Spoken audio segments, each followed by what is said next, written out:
Bonjour, aujourd'hui mon histoire s'intitule « L'homme qui aime les toasts brûlés ».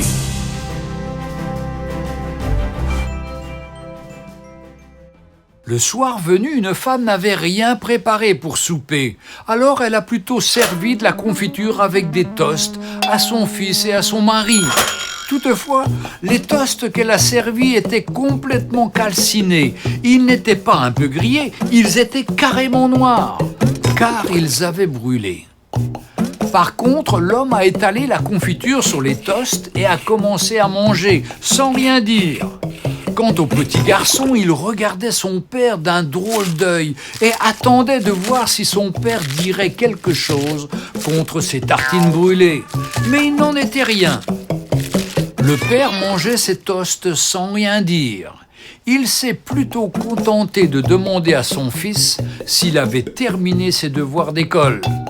Celui-ci a répondu que oui.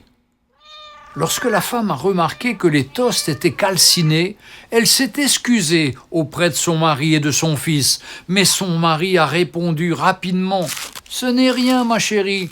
Voyons, tu sais que j'adore les toasts brûlés. » Un peu plus tard dans la soirée, le père alla coucher son garçon et le petit lui demanda « Dis papa, tu aimes les toasts brûlés pour de vrai ?»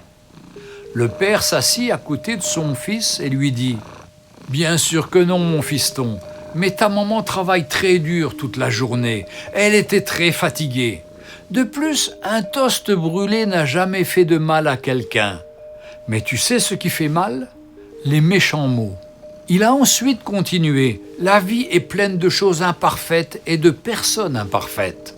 Comme tu le sais, je ne suis pas le meilleur à retenir les dates d'anniversaire, mais j'ai appris au cours des années qu'il faut accepter les différences de chacun. Et l'important, c'est de se concentrer sur les belles choses de la vie.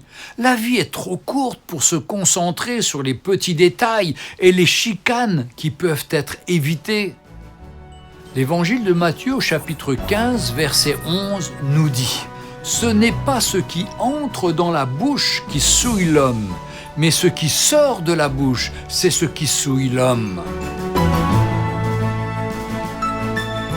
Retrouvez Un jour une histoire sur www.365histoire.com.